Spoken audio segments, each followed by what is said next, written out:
अनैतिक संबंधातून किंवा वंशाचा दिवा हवा या हट्टापायी जन्मदात्यांनीच पोटच्या गोळ्याला रस्त्याच्या कडेला टाकून दिलं.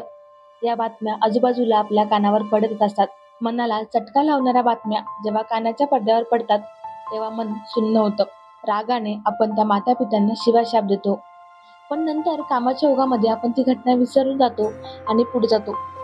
मात्र समाजाने नाकारल्या चिमुकल्यांचं पुढे काय होतं असा प्रश्न उपस्थित होतो ना. याच समाजाने नाकारलेल्या चिमुकल्यांना मायेची चूप देण्याचं काम छत्रपती संभाजीनगर शहरातील भारतीय समाज सेवा केंद्र हे गेल्या अनेक वर्षापासून काम करत आहे. भारतीय समाज सेवा केंद्र ही संस्था 1979 साली पुणे शहरामध्ये स्थापन झाली. डॉक्टर बानू कोया जी आमचे ट्रस्टी आहेत त्यांनी संस्थेची स्थापना केली. मराठवाड्यामध्ये जी काही निराधार मुले या केअर अँड प्रोटेक्शन अंतर्गत ज्या मुलांना काळजी संरक्षणाची गरज होती अशा मुलांसाठी संस्था नसल्यामुळे पुणे आणि मुंबई शहरापर्यंत या मुलांना जावं लागत होतं. तर हा एक विचार करून की ही जी सुविधा आहे संस्थेमार्फत 0 ते 6 वर्ष वयोगटातील निराधार बालकांचा सांभाळ करणे आणि त्यांचं दत्तकाद्वारे कायमस्वरूपी पुनर्वसन करणे हे BSSKचं मेन उद्दिष्ट आहे संस्थेचं. 1995 पासून छत्रपती संभाजीनगर या शहरामध्ये संस्था कार्यरत आहे. संस्थेची सुरुवात जी आहे अगदी एका छोट्या 20 बाय 30च्या रूममध्ये झालेली आहे की जेणेकरून संस्थेला त्यावेळेला ॲट ए टाइम 10 ते 15 मुलं असायची आणि एका रूममध्ये या मुलांची केअर घेतली जायची. मुलांचं जे संस्थेत येण्याचं प्रमाण होतं, जे संस्थेत येण्याची कारणं होती, त्याच्यामध्ये जर लक्षात घेतलं की 1995 पासून संस्था काम करताना असं लक्षात यायला लागलं की निराधार अवस्थेत सोडून दिलेली बालके आहे किंवा पब्लिक प्लेसला टाकून दिलेली बालके आहे, या बालकांचं प्रमाण खूप होतं आणि खूप वेगवेगळ्या वाईट कंडिशनमध्ये ही मुलं संस्थेपर्यंत पोहोचत होती आणि या मुलांची केअर करणे हे संस्थेचं मेन उद्दिष्ट असल्यामुळे अगदी त्या मुलाचे आईवडील होण्याच्या याच्यापासून नात्यापासून ह्या संस्थेचं बांधिलकी होती मुलांसोबत. 1995 पासून या मुलांसाठी की त्यांना अन्न वस्त्र निवारा ते मिळालंच पाहिजे, पण एक घरासारखं कुटुंबासारखं वातावरण, आईवडिलांचं प्रेम, जेणेकरून मुलांसाठी जो सांभाळ केला जातो त्या केअरटेकर आहेत आमच्याकडे, त्यांना आई म्हणून संबोधलं जातं आणि जो काय ऑफिस स्टाफ असतो की जे लिगल वर्क करतात त्यांना ताई म्हणून ही मुलं संबोधतात आणि जे काय संस्थेची गाडी आहे जे मुलांना ने-आण करण्यासाठी, दवाखान्यात दाखल करण्यासाठी असे जे ड्रायव्हर आमच्याकडे आहेत त्यांना मामा म्हणून संबोधलं जातं. तर अशा या माध्यमातून आम्ही संस्थेमध्ये घरासारखं आणि कौटुंबिक वातावरण देण्याचा प्रयत्न 1995 पासून आपल्या शहरामध्ये करत आहोत. भारतीय समाज सेवा केंद्र 1995 पासून छत्रपती संभाजीनगर शहरामध्ये कार्यरत आहे. आतापर्यंत या संस्थेअंतर्गत 1290 मुलांना आश्रय देण्यात आलेला आहे.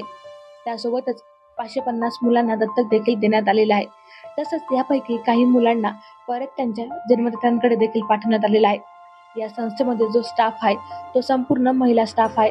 संचालिका छाया पवार यांनी अशीच हृदयाला पिळून टाकणारी घटना न्यूज 18 लोकलशी बोलताना सांगितलेली आहे. साधारण 3 वर्षापूर्वी आपल्या शहरामध्ये एका खेडेगावामध्ये एक व्यक्ती सकाळच्या वेळेला कदाचित 6ची वेळ होती आणि तो त्याच्या दैनंदिन कामासाठी सकाळची जी सुरुवात आहे त्यांनी ती केली आणि आपल्या घराच्या बाहेर पडला. असं झालं की तो रस्त्याने चालत असताना पुढे गेला आणि मागून त्याला थोडासा काहीतरी रडण्याचा आवाज आला. त्यावेळेला त्यांनी मागे वळून बघितलं तर एक कॅरीबॅगमध्ये एका रडण्याचा आवाज आलेला होता. एक पिशवी होती पॉलिथिनची आणि त्यांनी ते दुर्लक्ष केलं. तो थोडंसं पुढे गेला, पुन्हा त्यांना रडण्याचा आवाज आला आणि जेव्हा 2 पावलं पुढे गेलेला माणूस जेव्हा मागे फिरला तेव्हा ही हृदयाला पिळून टाकणारी घटना अशी त्या व्यक्तीसमोर आली.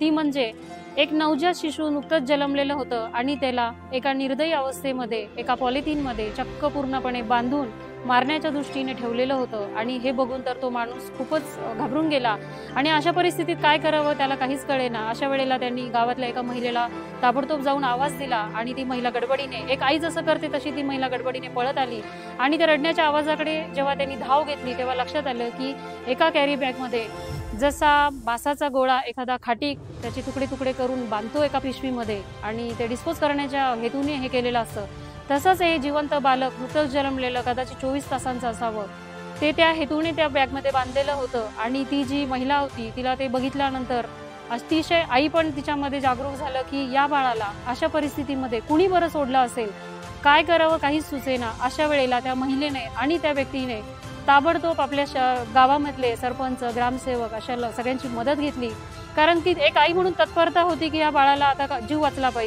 पाहिजे. ते बाळ जिवंत आहे की नाही, त्याला काही होतंय का, या सगळ्या परिस्थितीमध्ये त्यांनी ताबडतोब रुग्णालयाशी संपर्क साधला आणि जवळ जे रुग्णालय सापडलं अशा परिस्थितीमध्ये त्या बाळाला दाखल केलं आणि त्या बाळाचा जीव वाचवण्यासाठी तन मन धन लावून देवाजवळ प्रार्थना करून त्यांनी जी आराधना केली. या घटनेत जे बाळ होतं ते सध्याला सुखरूप आहे आणि ते या ठिकाणी आहे. ही संस्था गेल्या अनेक वर्षापासून बाळांना त्यांचा हक्क देण्याचं काम करत आहे आणि अतिशय चांगलं काम ही संस्था करत आहे. Apurva Talnikar, news 18 local, Chhatrapati Sambhajinagar.